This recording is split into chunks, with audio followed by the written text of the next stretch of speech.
오늘은 원로 목사님 되시는 권기환 목사님 나오셔서 마태복음 11장 28절에 있는 말씀으로 내가 너희를 쉬게 하리라 라는 제목의 말씀을 전하시겠습니다. 나오셔서 말씀 전하실 때 많은 은혜 받으시는 귀하고 복된 시간 되시기를 바랍니다.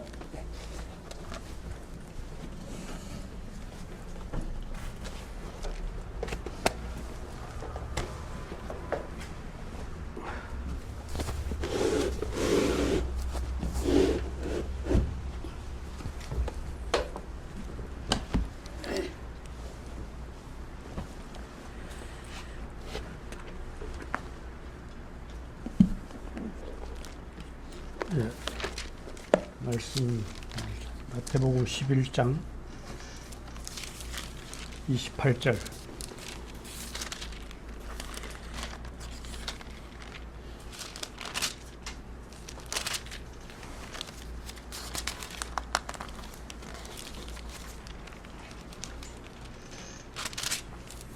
제 성경 18페이지인 건데 같이 한 목소리로 읽겠습니다. 시작. 수고하고 무거운 짐진 자들아 다 내게로 내가 너희를 쉬게 하리라. 아멘. 이게 안 되는데.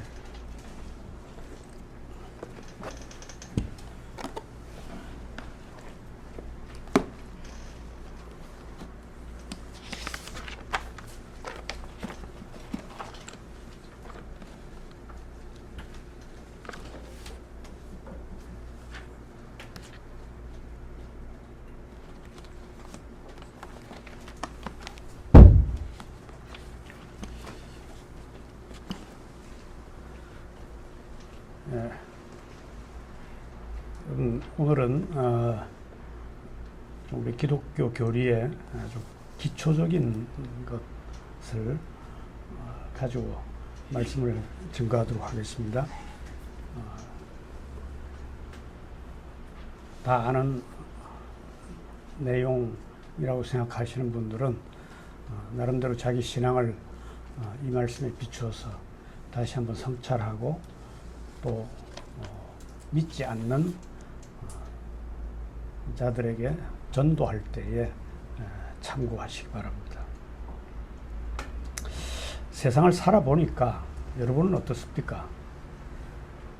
내 마음대로 되는 게 거의 하나도 없는 것 같아요. 태어날 때 다 나름대로 내가 이런 사람이 돼서 이런 삶을 살았으면 좋겠다 이런 계획들이 다 있었을 터인데 살아보니까 그대로 됩니까? 왜 우리의 인생은 내가 원하는 대로 좀 되지 않을까? 오히려 뭐 생각지도 않은 원하지도 않던 그런 일들이 끊임없이 내 삶 사는 가운데 나와 내 가족들에게 닥쳐서 바람 잘 날 없는 삶이다. 그런 말이 있듯이 하루도 편할 날이 없이 달려가는 것. 그에 대해서 좀 생각을 해봤습니까? 저는 참 많이 생각해 봤어요. 왜 이렇게 사는 게 이렇게 만족스러운 일은 하나도 없고 불편한 일들만 생기고 내가 원하지 않는 일을 겪어야 되고 분명 운전대는 내가 잡고 있는 것 같은데 왜 내가 원하는 방향으로 이 차가 안 가지? 내가 가고 싶은 방향하고 전혀 다른 삶이 내 앞에 펼쳐질 때 다 그렇겠지. 그렇게 받아들입니까? 왜 이럴까? 생각을 해봤습니까? 돈이 없어서 그런 것 같다. 그거 아니에요. 그럼 돈이 그렇게 많다는 미국의 유명한 스타들, 그 호화롭고 거대한 저택에 살면서도 뭐가 불편해서, 뭐가 만족하지 못해서 생명을 끊고 마약을 하고 그래 하겠습니까? 이게 돈이 많아도 해결이 안 되는 거예요, 사실은요. 저는 뭐 돈을 많이 가져본 적이 없어서 잘 모르겠는데 돈이 있으면 다 될 것 같아도 행복하고 만족할 것 같아도 그렇지 않답니다.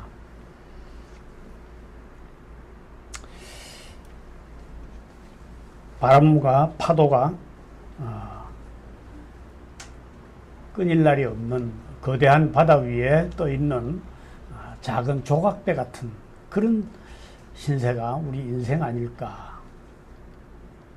그래서 불교에서는 우리가 사는 이 인생을 괴로움의 바다다 이렇게 말합니다. 고해다. 네, 맞는 말이에요. 우리가 다 경험하고 있지 않습니까?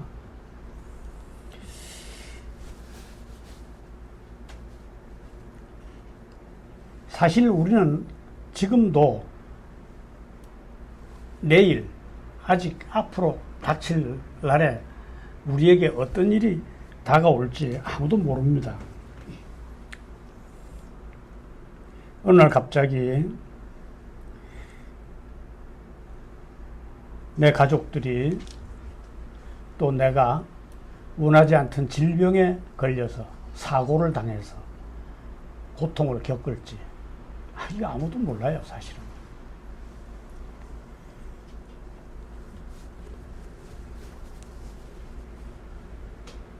참 생각할수록 우리 인생이 풀리지 않는 수수께끼 같은 그냥 하루를 사는 자체가 어떤 사람은 새벽에 눈 뜨는 게 즐겁지 않고 그냥 계속 좀 자는 상태로 갔으면 좋겠다 하는 그런 생각을 하는 사람도 있답니다. 얼마나 고달프면 저도 그런 생각을 해본 적이 있어요.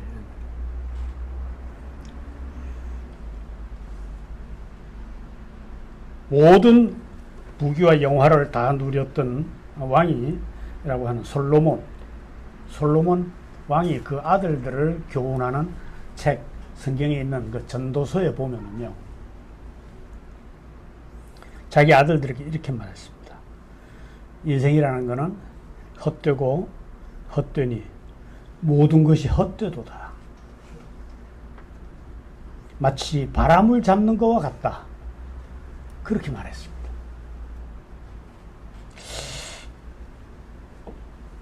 그렇게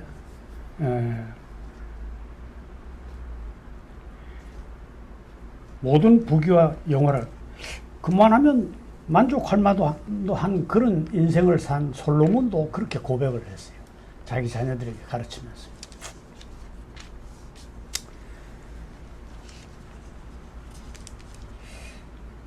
그는 인생은 꽃과 같고 풀과 같다. 꽃은 시들고 풀은 마른다.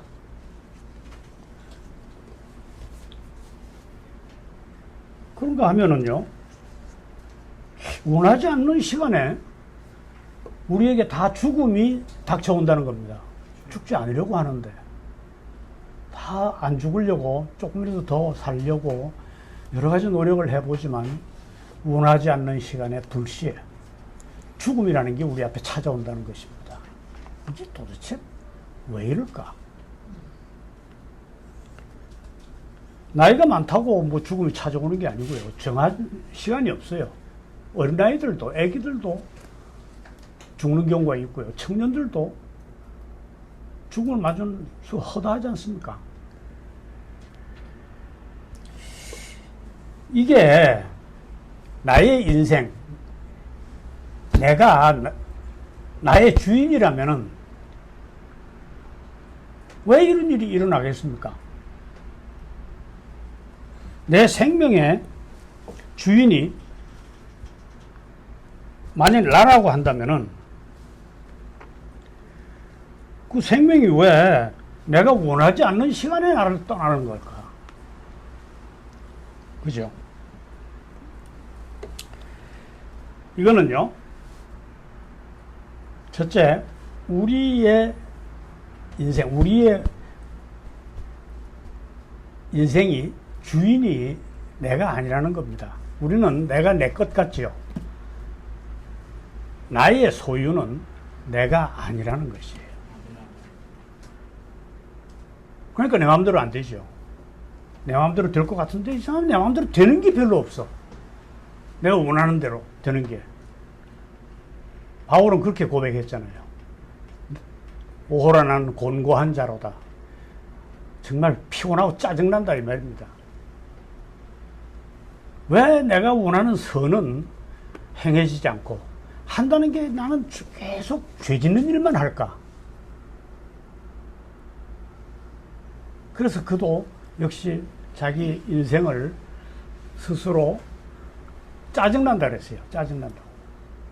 왜 이렇게 마음대로 안 될까? 나는 착하게 살고 싶은데 그것도 마음대로 안 돼.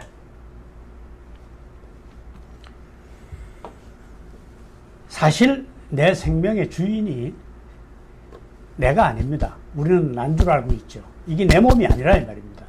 내 인생이 내 게 아니라는 것이에요. 그건 누구 겁니까? 내가 어떤 물건을 하나 만들었다고 합시다. 그건 내 거 아닙니까? 그죠? 내가 돈을 주고 뭘 하나 샀으면 내 거 아니에요. 그거 내 마음대로 할 수 있잖아요. 그런데 우리는요, 나를 만드신 이의 것이에요. 아멘, 아멘. 누가 우리를 만들었습니까? 우리 부모가 날 만들었다고 생각합니까? 아닙니다. 부모가 만들었다면은 내가 부부가 앉아가지고 우리가 딸을 낳을까 아들을 낳을까 쌍꺼풀이 있는 애를 낳을까 코가 오똑한 아이를 낳았으면 좋겠다 이렇게 설계해가지고 그대로 됩니까? 그러니까 부모가 만든 게 아니에요. 성경은 하나님이 우리를 만들었다 이렇게 말씀하십니다. 그러니까 누구 거라고요? 하나님. 우리는 하나님 거예요. 하나님이 마음대로 관리하시고 하나님의 뜻에 따라서 우리 인생은 이끌려 가야 할 존재로 만들어졌다 이 말입니다. 아멘, 아멘. 내 주인이 하나님이다 이 말입니다. 여러분 이걸 인정하셔야 돼요. 그래야 이 인생의 모든 문제들이 풀립니다. 내 주인은 하나님입니다. 하나님. 나를 만드신 자기 때문에. 그죠? 그리고 그런데 이 하나님이 주인으로서 나를 관리하시고 이끌어 오시던 그 에덴 동산에서 어떤 일이 일어났느냐? 이 악한 사단이 주인을 침입해 들어와가지고 주인을 바꿔버렸어요. 물론 사단의 책임이라고 할 수는 없습니다. 우리가 사람이 하나님의 관리를 잊어버리고 하나님이 주인됨을 깜빡 잊어버리고 주인을 바꿔버린 거예요. 그 성경은 죄가 내 속에 들어왔다 이렇게 말하거든요. 그 순간 죄가 사람 속에 들어온 거예요. 주인이 바뀌었어요. 주인이.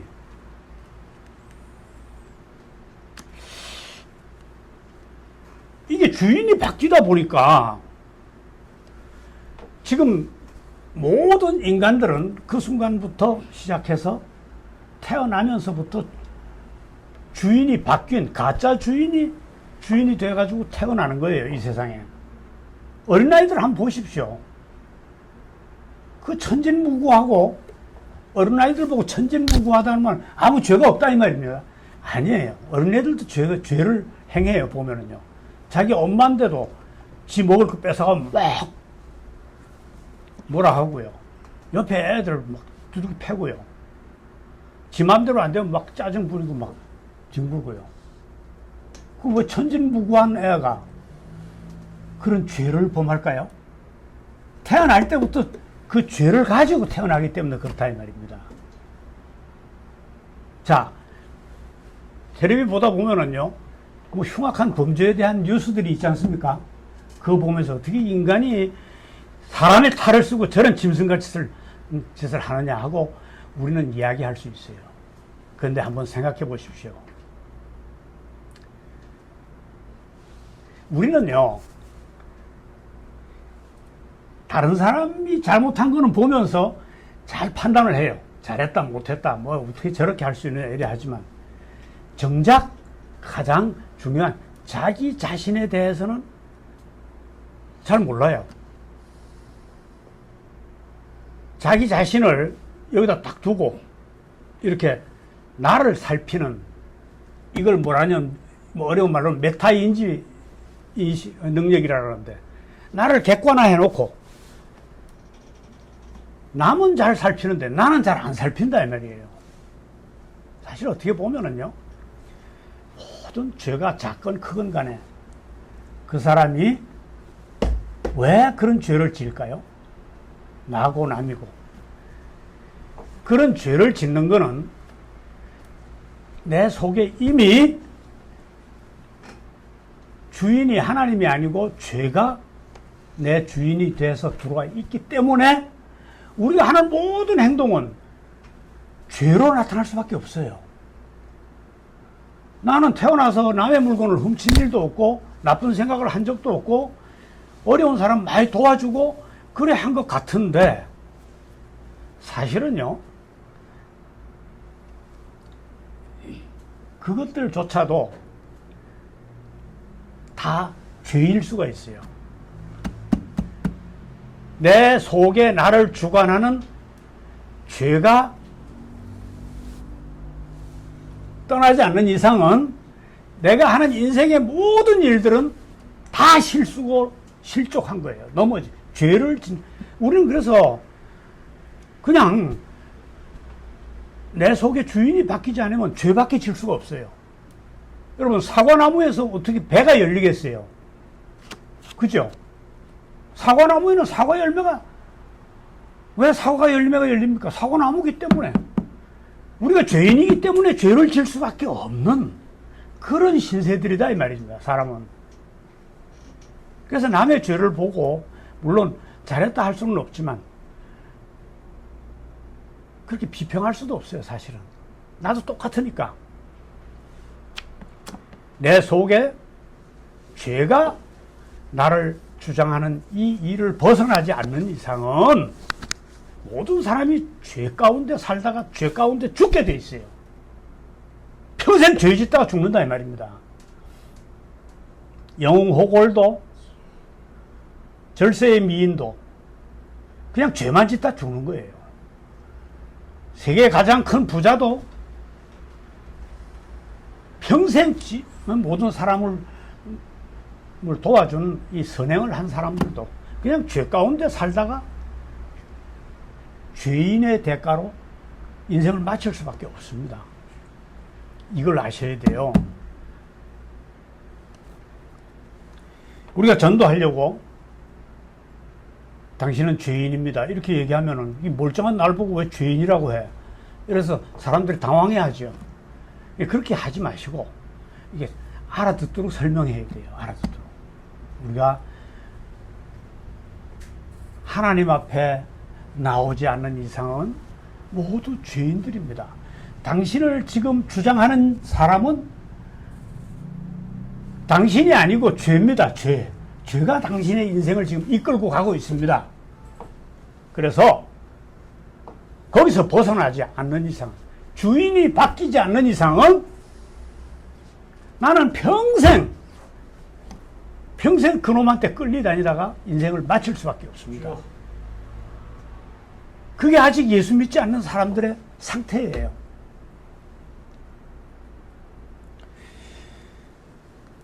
에덴 동산에서 처음에는요, 아담이 죄를 짓기 전에는요, 주인이 하나님이었어요.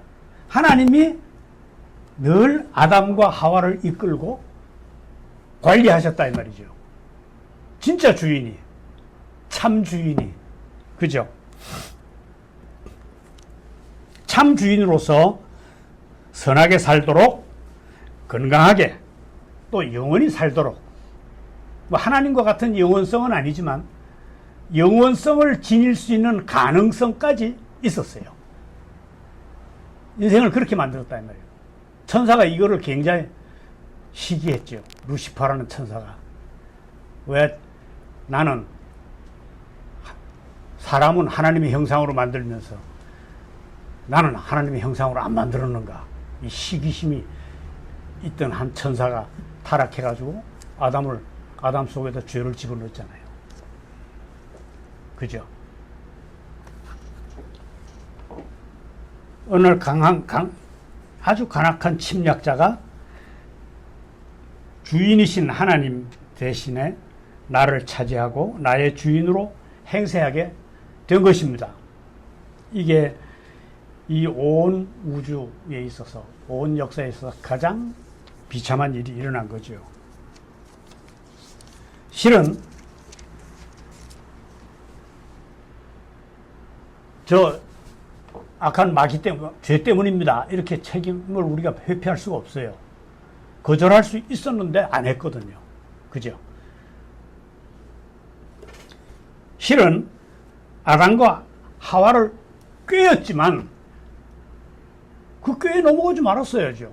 내 주인이 하나님이니까 하나님 내가 이거 해도 돼요? 이렇게 물어봤어야지. 안 된다. 그럼 안 했으면 되잖아요. 그죠?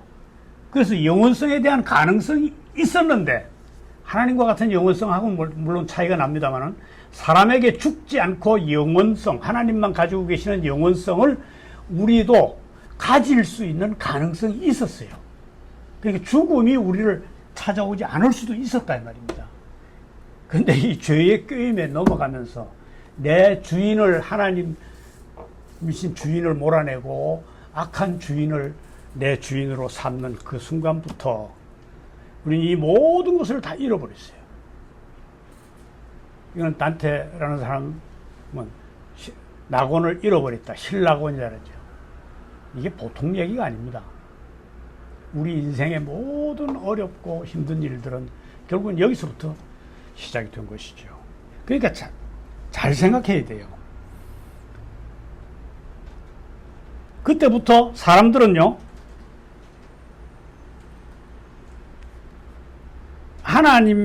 아예 하나님의 관리를 받아들일 능력을 상실해버린 거예요. 진짜 주인의 명령을 받아들일 수 있는 능력 자체가 없어져 버렸어요.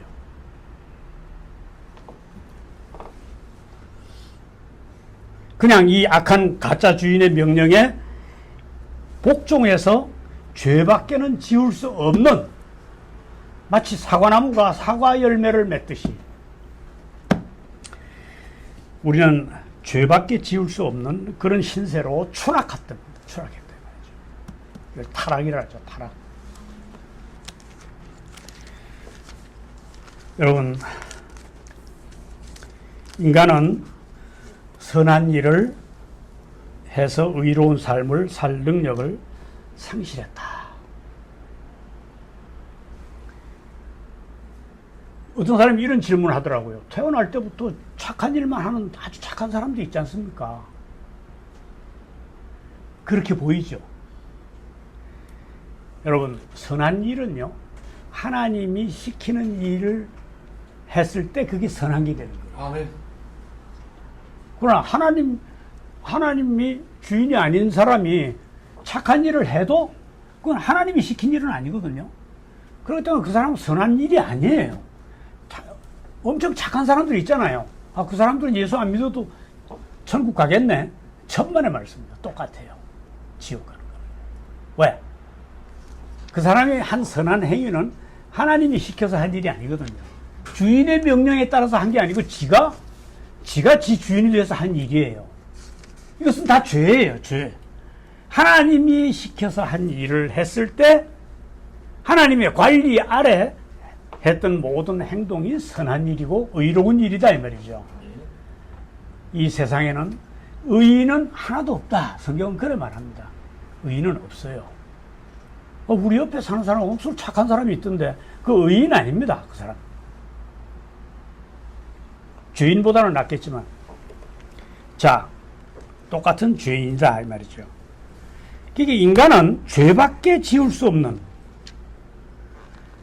선한 일을 하고 싶어도 의로운 삶을 살고 싶어도 그 능력 자체를 상실해버린, 그래서 삶 그 몽땅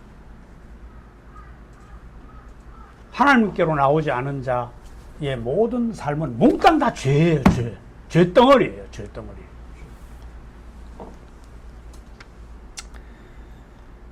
자, 그래서 하나님께서 세상을 사랑하시는 하나님께서 야, 저대로 두니까 도저히 저놈을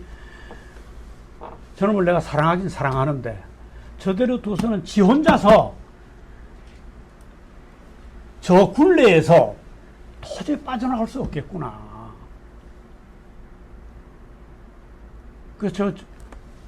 그래서 하나님이 독생자를 보내서 하나님 자신과 똑같은 독생자 예수 그리스도를 보내서 스스로 빠져나오지 못하고 고통받는 우리 인생, 죄 가운데 살다 죄 가운데서 빠져나오지 못하고 죽을 우리를 건져내셨다 이 말이죠. 예수 그리스도를 보내셔서 이걸 구원이라고 합니다. 구원. 이 빠져나올 수 없는 굴레에서 탈출한 것이 구원입니다. 구원. 건져내셨다. 건져내셨다. 거대한 물길에 그냥 쓸려져 내려가는 그를 하나님께서 건지셨다. 구원이라. 하나님이 세상을 이처럼 사랑하사 독생자를 주셔가지고 그 독생자에 의해서 우리는 이 죄밖에 지울 수 없는 이 더러운 굴레에서 이 기가 막힌 굴레에서 스스로 빠져나올 수 없다는 것을 아신 하나님의 독생자로부터 구원을 받은 것입니다. 네. 불교도요, 보면은요, 비슷한 데까지는 갔어요. 야, 이 인생의 쳇바퀴처럼 빠져나올 수 없는 이 굴레에서 빠져나오는 게 그들은 열반이라고 합니다. 열반. 그들의 구원은 열반이라고 해요. 그럼 구원하는 방법이 뭐냐? 빠져나와야 되는데, 모든 인생이 그걸 원하는데, 빠져나오는 능력이 밖에서 들어오는 게 아니고, 자기들이 착한 일을 해야지, 내가 착해져야지, 내가 나쁜 일을 하지 말아야지, 이렇게 스스로 마음 먹고 결심하고 돌을 닦아가지고 빠져나올 수 있다고 생각해요. 그건 거짓말입니다. 그래 됐으면 좋겠는데. 삼시세끼 밥을 다 굶으면서 바위 위에서 비 맞고 눈 맞으면서 돌을 아무리 닦아도 세상에 내려오면 도로함이 타불이 되더라 이 말이죠. 인생은 내가 빠진 이 굴레에서 빠져나올 능력이 우리에게 없습니다. 그걸 아셨기 때문에 하나님이 독생자를 보내서 결국은 하나님의 힘으로 빠져나온 거예요. 제가 어떤 음식점에 가니까 그 음식점 주인이 어떤 불교 강의하는 그런 아카데미에 맨날 가서 공부한다 그래요. 그래서 내가 목사라 그러니까 불교하고 기독교는 뭐가 달라요? 뭐가 다릅니까? 불교는 지 힘으로 구원할 수 있다는 거고 우리는 지 힘으로 구원이 안 되기 때문에 타력 구원, 즉 하나님이 나를 구원해 주셔야 구원이 된다는 겁니다. 그게 다릅니다. 그게 불교에서 하는 이야기는 해보십시오. 안 됩니다. 그거. 아무리 착하게 마음을 먹고 살려고 깨끗하게 살려고 성결하게 살려고 해도 그게 근본적으로 안 되게 되어 있습니다. 어떻게 사과나무가 배를 열게 할 수 있습니까? 응? 어디 도라지 뿌리에서 어디 더덕이 되겠어요? 그게 안 되잖아요. 그래 했으면 좋겠는데 그게 되는 게 아니다 이 말이죠. 그래서 여러분들이 예수님 앞에 나와서 당신이 진짜 내 주인입니다. 내 이 속에 지금까지 모시고 왔던 이놈은 내 주인이 아닙니다. 당신이 내 주인입니다. 를 고백하는 것이 예수 믿는 거예요. 아멘. 예수 믿기 시작하는 거예요. 지금까지는 내가 이놈이 주인인 줄 알고 이놈 따라서 이놈이 내 마음을 흔들어가지고 내 생각을 만들고 해가지고 이놈 생각, 이놈 마음대로 내가 계속 살았는데 이게 보니까 이놈이 내 주인이 아니네요. 성경에 그래 적혀 있어서. 지금부터 당신이 내 주인입니다. 그것을 내가 발견하게 해주신 걸 감사합니다. 이렇게 하는 것이 예수 믿기 시작하는 거예요. 여러분의 주인은 누구라고요? 하나님이십니다. 예. 참 주인이신 하나님을 내 주인으로 모신 것이 신앙생활의 시작이에요. 시작. 예수 앞에 나와서 예수를 나의 주로 고백하고 나의 주인을 지금부터 완전히 나의 주인은 바뀌었다고 고백할 수 있는 여러분 되시길 바랍니다. 네. 하나님이 선포하신 것, 그죠? 내가 너의 주인인지 알겠느냐? 내가 너의 참 주인이었다. 내가 너를 만들었고 너는 내 뜻에 따라서 관리하는 내가 진짜 너의 주인이다. 그 순간부터 죄에 매여서 곤고하게 살다가 죽을 인생들에게 완전한 자유가 선포된 거예요. 그럼 지금까지 나를 주관하던 이놈은 어디 있을까요? 내 속에 두 주인이 있을 수 없잖아요. 여러분의 주인은 하나님이 여러분의 주인으로 차지하고 있을 때 이놈이 주인의 자리를 물려주고 어디로 갔을까요? 놀랍게도 멀리 안 가고 우리 주변에 있어요. 우리 주변에. 멀리 안 가요. 억울해가지고 앙심을 품고 우는 사자처럼 내 주변에 이렇게 있어요. 주인이 바뀌는데도 이걸 인정을 안 하고요. 억울하고 원통해서 내 주변에 있다 이 말이에요. 내 주변에. 하나님 좀 멀리 쫓아줘 뿌리지. 그건 이제 왜 멀리 안 쫓았는지는 이제 차차 알게 됩니다. 이것을 통해서 우리 신앙생활에 유익이 되게 하기 위해서 그놈들을 멀리 안 쫓고 그냥 주변에 놔놨어요. 근데 이놈이 가까이서 계속 내 마음을 흔듭니다. 그 예수 믿은 뒤에도 우리가 죄를 짓는 것은 나 예수 믿은 뒤부터 죄 안 짓는다. 천만의 말씀이요. 목사도 죄 짓고요. 장로도 죄 짓고 예수 믿은 뒤에도 허다하게 죄를 짓습니다. 여러분이 잘 몰라서 그렇죠. 왜 그러냐? 멀리 안 가고 내 주변에서 이놈이 호시탐탐 나를 유혹하고 나를 미혹하거든. 그러니까 예수관에 따라서 그런 말이 걸듯하게 들려가지고 그래서 여러분 속에 마음의 어떤 마음이나 생각에 어떤 이렇게 요동이 일어나거든 즉시 마음 먹은 대로 하지 마시고 이게 어디서 온 바람인가?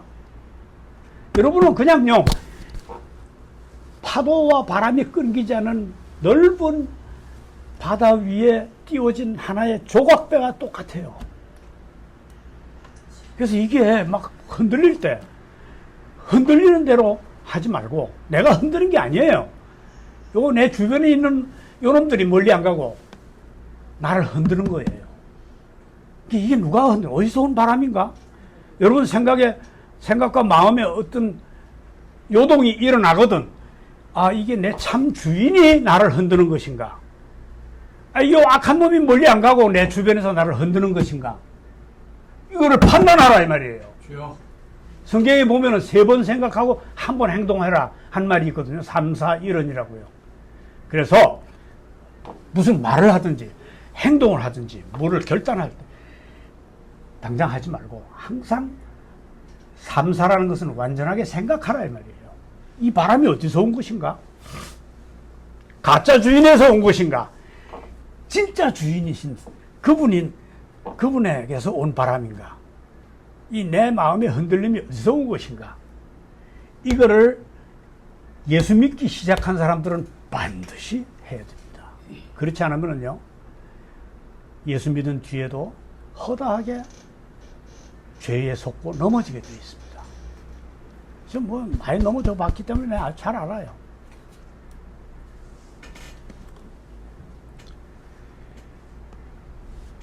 이게 바로 우리가 예수를, 여러분 뭐 세상 사람들은 그래요. 저 예수 믿는 사람이 왜 저 따위 나쁜 짓을 해?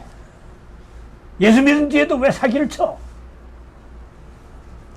예, 그 사람들의 질책을 우리는 뼈 아프게 받아들여야 되겠지만, 그 인생은 그렇게 돼 있어요. 예수 믿는다고 해서 당장 요 악한 것들이, 옛날 가짜 주인이 나를 떠나지 않고 내 주변에서 계속 나를 흔듭니다. 그놈한테 꼬여서 살던 게 습관이 되어 있기 때문에 거기에 우리는 빨리 반응하기가 오히려 익숙하다 이 말이에요. 그럼 신앙생활이 뭡니까? 이 두 주인 사이에서 가짜 주인을 빨리 식별하고 참 주인의 명령을 분별하는 훈련이 신앙생활이에요. 신앙생활. 아니, 하나님이 나를 부르셨으면 그 길로 바로 천국으로 데리고 가면 되지. 왜 우리 인생이란 이 지루하고 고달픈 이 삶을 계속 살게 하시는가? 어떨 땐 그래요. 아이고, 하나님 빨리 오십시오. 주여 어서 오시옵소서. 사는 게 너무 괴롭습니다. 이런 고백도 합니다만은 왜 그랬을까요? 우리 신앙생활이라는 거는요, 이 악한 주인과 참 주인 사이에서 우리가 참 주인을 분별해서 찾아서 그의 명령을 따라서 사는 능력을 기르는 훈련이에요, 훈련. 이게 신앙생활입니다. 네? 그래서 우리가 예수 믿자마자 오, 내 자식 이제 네 인생 여기서 끝내자 라고 데리고 가시지 않는다 이 말이에요. 그죠? 거기에서 우리가 훈련받고 연단받고 마침내 참 주인의 명령만 따르는 예수님과 같은 형상으로 우리가 마침내 완성된다 말입니다. 여러분, 그 나라는요, 안팎으로 능력이 있는 그런 사람만 가는 곳이에요. 그러니까 완전한 그런 사람을 만들어 가지고 하나님의 시민으로 영원히 우리가 살게 되는 거죠. 네. 자, 그래서 여러분, 이 성경에 보면은요, 죄라는 말이요, 죄라는 말이 여러 단어가 있는데 특히 어떤 단어에 우리가 주목해 볼 만하냐면 하마르티아라는 단어에 우리가 주목해 볼 필요가 있어요. 이 하마르티아는 뭐냐 하면은요, 활을 이렇게 딱 쏠 때 이 관역을 향해서 쏘지 않습니까? 그죠? 근데 그 전곡을 탁 이렇게 가서 꽂히질 않고 옆으로 나가는 걸 하마르티아라고 합니다. 하마르티아. 자꾸 나는 맞추려고 쏘았는데 딴 데로 가요. 이럴 때 어떻게 해야 될까요? 제일 확실한 거는요, 관역 제일 가까이 가는 거예요. 멀리 있을수록 관역을 빗나갈 확률이 높죠. 가까이 있으면 바로 가서 꽂으면 되잖아요. 그죠? 그러니까 우리가 죄를, 하마르티아를 안 하려면은요, 죄를 안 지으려면은 관역 가까이, 가장 가까이 있어야 되는 것처럼 우리가 하나님 가까이 있어야 돼요. 여러분 마음에 마치 바다에서 이는 풍랑과 같이 여러분의 마음이 무언가에 흔들릴 때 하나님이여, 내가 이 유혹 때문에 죄를 안 지을 수 없는 이런 상황이 됐습니다. 나를 불쌍히 여기소서. 마치 배 위에 주무시는 주님을 깨우듯이 여러분은 그런 죄를 지을 가능성이 내게 있을 때마다 어떻게 해야 돼요? 내 화살이 빗나갈 위험이 있을 때마다 어떻게 해야 돼요? 관역 가까이 가듯이 하나님 가까이에 가야 돼요. 하나님 가까이. 이게 기도입니다. 기도. 내가 내 마음 나도 몰라. 왜 이렇게 자꾸 나쁜 생각이 떠오르고 흔들릴 때 우리는 바다에 떠 있는 조각배와 같아서 무시로 흔들립니다. 그때마다 어떻게 해야 됩니까? 주님 가까이, 그 배 위에 계신 주님 가까이 가야 돼요. 주님 가까이 가서 주님을 깨우셔야 됩니다. 내가 이렇습니다. 나를 불쌍히 여기소서. 그래서 우리가 기도하는 거예요. 왜 이렇게 나는 내 인생이 이렇게 자꾸 악한 것에 의해서 자꾸 이끌리는가? 실수를 하기 전에도 실수를 한 뒤에도 내가 하마르티아에서 벗어날 수 있는 길은 주님 안에 있는 것입니다. 주님 가장 가까이, 죽게 가까이 나가는 길밖에 없어요. 이게 가장 확실한 방법입니다. 힘들 때마다 우리는 여전히 아직 배 위에 떠 있는 조각배에 불과해요. 다만 그 배 위에 주님이 주무신다는 거예요.